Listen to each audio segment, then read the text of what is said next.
Cats, cops, and C4. All right, Muse, we got something good going. What next, Muse? We're going to the doctor tomorrow. All right, this shouldn't take too long to figure out what's going on, but the station is still in a state of high alert, so by the time we get back to the spires of Centris, they'll already have the warrants and have other officers serving those warrants to start digging. Linda notes after sending the information to the station. Do you trust them? Leta asks, and Linda gives her an odd look. I'm just saying, if someone's on the take, you have to have some level of trust for your team, Cenk says. In any kind of organized group, you need some level of trust, be it military, police, business, or bureaucratic. Well, the more people are in something, the more likely they'll screw it up. Hell, I'll bet that whoever you're actually after, that this is all due to someone else. Doesn't matter how good of a plotter someone is, someone else will screw it up. That sounds like experience talking, Cenk says, and Leta raises an eyebrow. Let me guess. My lawyer informs me that I should not answer that question. Leta says, and he chuckles. Why do I get the feeling that you either have a very interesting or a very boring record with no middle ground? Cenk asks.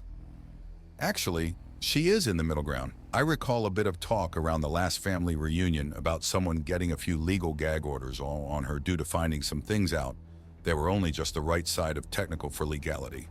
Linda remarks, and Cenk slowly turns towards Leta, who mimes zipping her mouth shut. That's just teasing. Heh.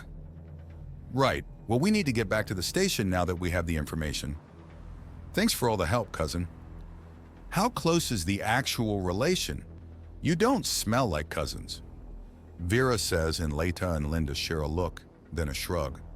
Likely there's no blood between us, but we share some relatives from the opposite direction. And you know, family is as good a reason as anything for a big gathering and excuse to party, Linda says. I'm related to Elthira Crash through my father. She's the daughter of one of his sisters. So my cousin. She's the daughter of my uncle Jacob Crash, meaning my cousin too, but from opposite ends. So no blood between us at all, but still family. Sort of, Leta finishes. Oh, okay. So if Elthira was here, then she'd be the bridge. Makes sense. Cool. Vera says, well, thanks for everything. I'll never feel safe looking up naughty stuff again. Let's go.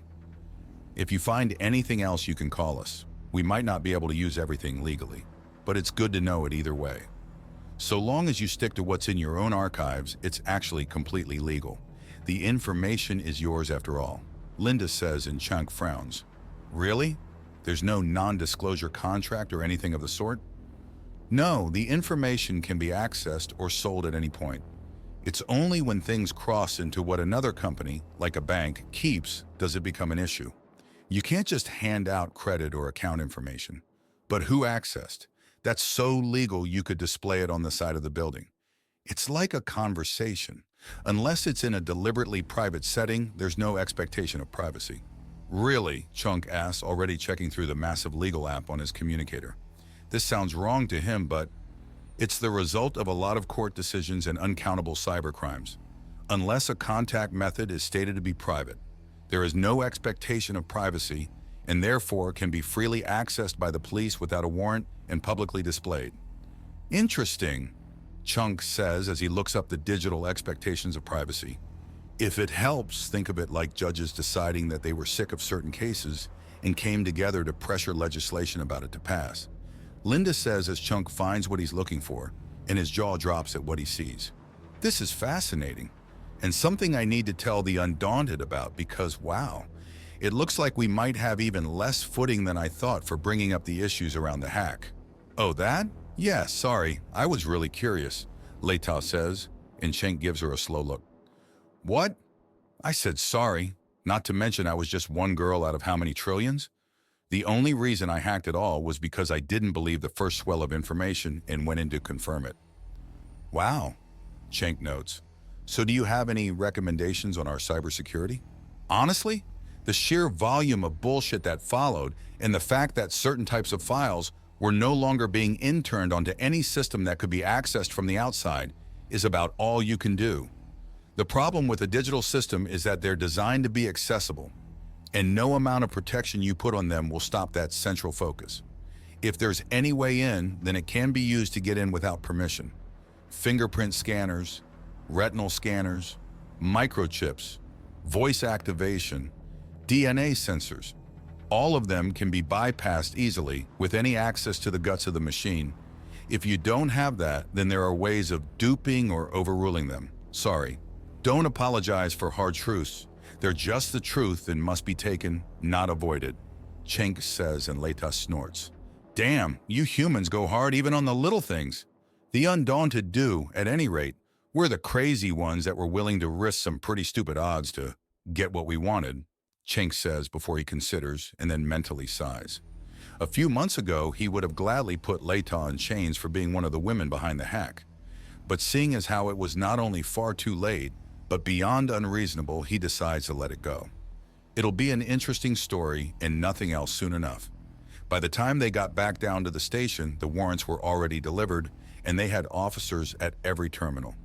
But right as one problem gets cleaned up, another reveals it needs more attention. Warlady Klubba has hit the prison they had sent her girls to and staged a breakout.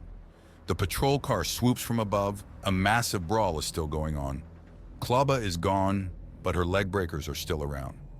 Vera is first out. Have fun! She calls, throwing herself out of the car and aiming herself to a large clump of brawlers. I better get down there too, unless you want my help. Keep your earpiece in. I'll let you know if something comes up. Linda tells him and he nods. He opens the door and launches himself out of the air car. He can feel his undaunted brand thrumming with power, and he grabs at it to put a little twist into how it reacts.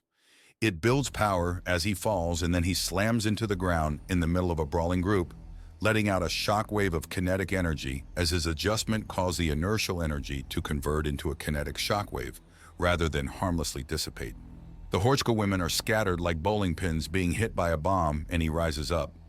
A few of them are dazed and on the ground, but one pops up almost right away and starts swinging. He gets her in the side of the knee and slams her in the ribs to tenderize her a little as she staggers. She loses her balance and falls entirely. He grabs her arm and gives it a twisting wrench, causing a cracking sound to be heard as she howls in pain. A laser beam crashes into the side of his head, and his brand holds up as he doesn't even look at it and moves to confront the next woman charging at him. At the last possible second, her hands are thrown back, and what he thinks is an open palm strike is revealed to be a hidden weapon system as blades shoot out from the base of her hands. He slips away and ducks several fast swings before grabbing her by the wrist on her right arm, and before she can stab him with her left, he pushes back on it while hooking his foot around the back of her right knee and pulling. She's better than he thought as she keeps her balance, and he's forced to let go of the arm to fully dodge the blade. Yes, he has armor on, but just letting something hit you when it's not a direct intimidation move or shielding someone else is silly. He transfers his grip to her still out-of-place leg and foot, and then yanks on it hard before sliding to the side and throwing her off balance entirely. She tries to do a flip, but he hits her with a drop kick in the moment she's trapped in midair, and she's sent flying and bouncing off the concrete. There's an audible snapping sound as she doesn't withdraw an arm blade in time, and she howls in frustration and pain as she rises up, clearly maimed. Unfortunately for her, during that time he had raced down at her in a dead sprint, and her rising up means she takes a knee to her face. The nose breaks, the head snaps back, and the woman is out cold.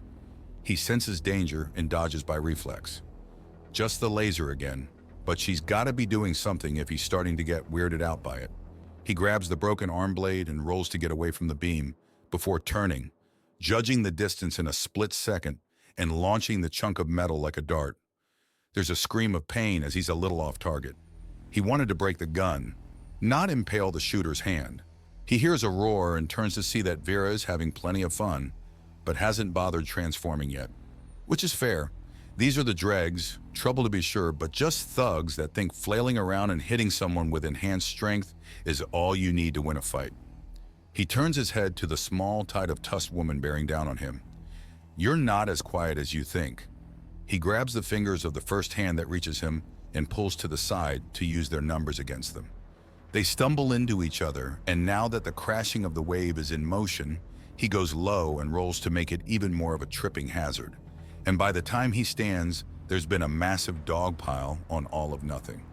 All right, you clowns, Back in your cells or I have to get mean. The first few grabs at him get nothing until one of them suddenly teleports and tries to hammer him in the back of the head.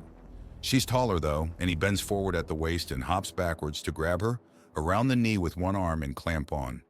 He then rises up and spins, using the woman as a club against her fellows to knock them over before letting her go and letting her roll against the ground. "Why aren't you just knocking them out?" Linda asks him over his earpiece. "I'm grabbing a lot of attention. More than a few girls on the sidelines are refusing to turn and run as they watch the show. So if I give them one, the other officers can sneak up behind them and apprehend them before they pull their heads out of their asses and actually make a break for it. So I could just use some axiom to knock them all out. But if they keep getting back up, then we have more chances to nab them. Sorry for doubting." Linda realizes. Exactly. Also, this is fun. Is this a moment where I say men, apex, or humans in exasperation? Linda asks. Yes, Cenk replies in an amused tone as a screaming Horchka woman charges at him, swinging what seems to be a chunk of metal shaped vaguely like a spear. He shifts back to avoid a swing and then shoulder tackles her around the waist and lifts her up, and then shifts things so that he can slam her downward. The attack causes her to let go of the spear that he kicks away from her before crouching down. "Seriously, girl, this isn't going to end well. Just go back to your cell." He can see a few of the watching criminals getting grabbed by officers out of the corner of his eye, but he's forced to take a step back as she tries to grab at him, and she downright tries to pounce at him. He slides to the side and avoids it as she turns it into a handspring backwards to try and kick him. He ducks under it and rises up. It's only then that she notices his hands are in his jacket pocket. "Well, come on then. What do you got?"